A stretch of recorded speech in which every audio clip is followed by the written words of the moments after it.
과연 어떻게 노래를 했을까 많은 분들이 지켜봤다고 합니다. 그 결과를 전해드리려고 하는데요. 영상으로 먼저 박효신 씨를 만나보시겠습니다.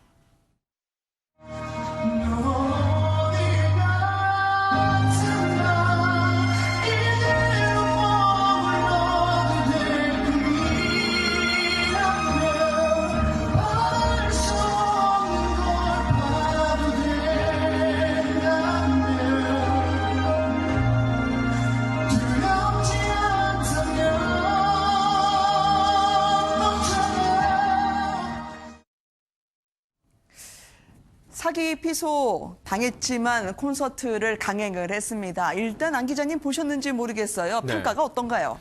일단 지난달 27일이었죠. 4억 원대 사기 혐의로 피소를 당했는데 일단 이거에 대해서는 사실 무근이라는 입장을 밝혔고요. 바로 이틀 후에 공교롭게도 대규모 콘서트가 기획돼 있었거든요. 이거에 대한 영향을 받지 않을까 싶었는데요. 데뷔 20주년 콘서트는 일정대로 강행을 했고 결국은 본인이 돌아올 것은 무대였다라는 얘기를 전하면서 성공적으로 콘서트를 마쳤습니다. 그럼 이제 사기 혐의로 피소된 데에 대해서는 콘서트 중간에는 언급을 하지 않았다는 거고요. 어떤 내용을 좀 얘기한 게 있습니까? 네, 직접적으로 이 전날 전속기업 관련해서 불거진 잡음에 대해서 해명을 하지 않았고요. 선물 같은 하루를 선사해 주셔서 감사하다라고 얘기를 했는데 이런 논란에도 불구하고 그런 걸 뒤로하고 본인을 보러 와준 이런 팬들에게 감사하다는 입장이었던 것으로 보이고요. 또 1만 5천 명의 팬들은 현장에서 그 노래 중간중간에 그 후렴구를 함께 부르면서 박효신 씨의 그런 인사에 또 화답을 하기도 했었습니다. 박효신 씨에게 이날 이 공연은 굉장히 특별한 무대인데요. 무엇보다도 데뷔 20주년을 자축하는 의미이기도 하고요. 이때 이 기간 동안에만요. 한 9만 명, 관객은 9만 명, 그리고 팬미팅까지 포함하면 한 11만 명의 관객들과 만나게 되거든요.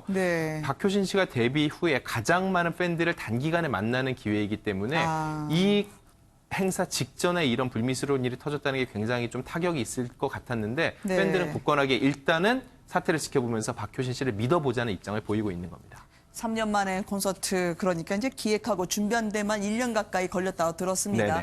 그런데 막판에 저런 일이 터지니까 본인은 얼마나 흔들렸을까요? 마음을 굳게 먹으려고 했던 것 같은데 말씀하신 것처럼 울컥했던 장면이 있었다면서요. 네, 말씀하신 대로 이제 기획하고 준비하는 데만 10개월이 걸렸다는 이 자체가 본인의 20주년을 보러 오는 팬들에게 어떤 모습을 보여줄지 그거에 대한 데서 굉장히 많은 준비를 했다고 볼 수 있고요.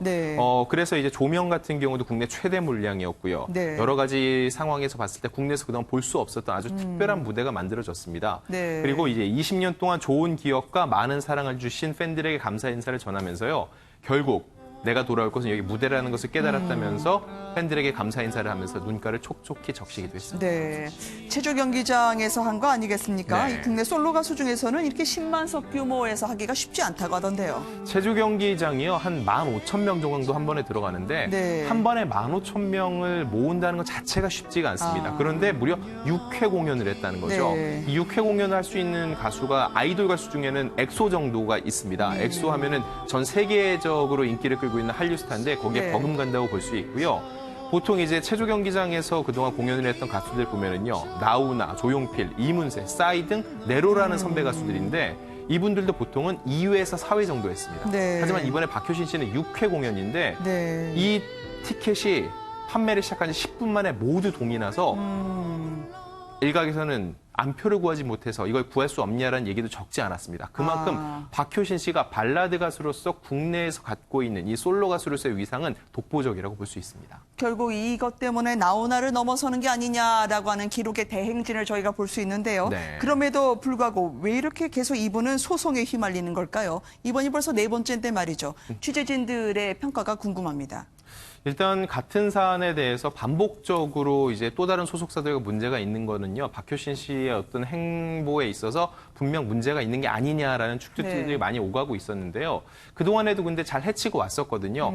그럼에도 불구하고 이번에 또 문제가 제기됐는데 이 역시 앞전에 이런 일이 있었기 때문에 어떤 문제가 있다고 하기보다는요. 법적인 판단을 기다려보는 게 맞지 않냐라는 얘기가 있는데 일단 박효신 씨는 이 사건을 정리해드리면은요. 본인은 이미 현재 공연에 집중할 예정이고 해당 건에 대해서는 공연이 종료된 후에 법적으로 강경한 조치를 취할 예정이라고 했거든요.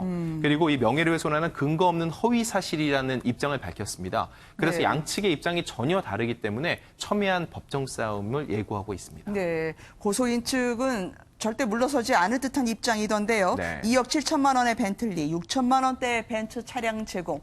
이거는 보통 연예 기획사하고요. 또 가수하고요. 자주 있는 일입니까? 자주 있는 일이 아닙니다. 아, 그래요? 사실 이 정도의 고가의 차량을 지원을 할 때는요. 네. 적어도 그 가수, 그 소속이 될 연예인이 굉장히 경제적 가치가 높은 동시에 그리고 네. 그들을 소속 연예인을 넣기 위해서 미리 어느 정도 혜택을 준다고 볼 수 있는데요. 네. 그 차량 외에도 시계나 명품 등을 구입했고 현금까지 지급했다고 얘기를 했거든요. 네. 그리고 이런 얘기도 있습니다. 지급한 차량에 과태료까지 내주기도 했다. 이 얘기는 차량을 정말 지급했고 그에 대한 관리까지 우리가 해왔다는 네. 주장이라고 볼 수 있습니다. 그렇기 때문에 박효신 씨가 이거에 대해 전혀 사실 무근이라고 하는데 네. 그렇게 됐을 경우 상대방의 저런 얘기는 무고 혐의가 될 수도 있거든요. 그렇기 때문에 서로가 전혀 다른 입장에 대해서 어떤 식의 입장 정리가 되고 향후 법정에서는 누구의 손을 들어줄지도 굉장히 귀추가 주목됩니다. 네, 아까 말씀하신 과태료까지 내줬다면 상당히 박효신 씨에게 공을 들인 거 아니에요? 네네. 그러면 박효신 씨가 그걸 또 알만도 하고요. 네네. 그러면 이렇게 소송까지 가지 않고 그 전에 합의가 된다든지 연락을 통해서 감정을 좀 무마할 수 있는 방법이 있을 것 같은데 왜 그렇게 서로 등을 돌리고 있을까요? 일단 일반적인 상황에서 사람들이 볼 때 이해가 안 된다는 겁니다. 저 정도 큰 금액이 오간 정도인데 네. 그거를 한쪽에서는 전혀 모르는 일이라고 하고 한쪽은 그 정도 금액과 혜택을 지원을 했다는 건데 네. 이 갭이 너무 크다는 거죠. 결국 누군가 한 명은 거짓말을 하고 있다고 볼 수 있다는 거고요. 네. 결국 여기서 주장을 하는 건요. 지난해 12월부터 갑자기 연락이 끊겨 고소를 하게 됐다고 하는데 한 6개월 정도의 시간이 비거든요. 네. 근데 공교롭게도 공연 이틀 전에 이 일을 이렇게 공론화시켰다는 것 자체가 공연에 직접적인 영향을 미칠 수 있다는 걸 알았을 거라는 거죠. 네. 결국은 양측이 이 사건에 대해 굉장히 감정적으로 상했다는 겁니다. 그렇기 때문에 서로의 공방이 더욱더 가열이 되고 있고요. 향후 어떤 결과를 낳게 될지 모르겠지만요. 일단 박효신 씨의 공연은 성공적으로 첫 단추를 깼거든요. 나머지 공연을 마친 후에 본격적인 법정 공방이 시작될 것으로 보입니다. 그만큼 이제 갈등의 골이 깊었다라는 말씀이시네요. 네, 알겠습니다. 오늘 정리 잘 들었고요. 오늘 저희가 또다시 목요일 날 뵙도록 할게요. 안 기자님. 네, 감사합니다. 알겠습니다.